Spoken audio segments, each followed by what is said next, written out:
రేపు నీ జీవితంలో నేను ఒక చిన్న జ్ఞాపకంగా మిగిలిపోవచ్చు.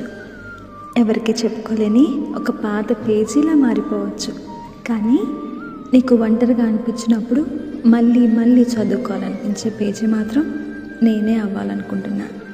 మనం పంచుకున్న ఆ నవ్వులు, అర్ధరాత్రి మాటలు నీకు గుర్తొచ్చినప్పుడు నీ పెదవుల మీద ఒక చిన్న నవ్వు వస్తే చాలు. ఎందుకంటే మనం కలిసి ఉన్నా లేకపోయినా నీతో గడిపిన ప్రతి క్షణం నా గుండెల్లో ఎప్పటికీ బదిలంగానే ఉంటుంది. ఇది నా కథ కాదు, మన కథ.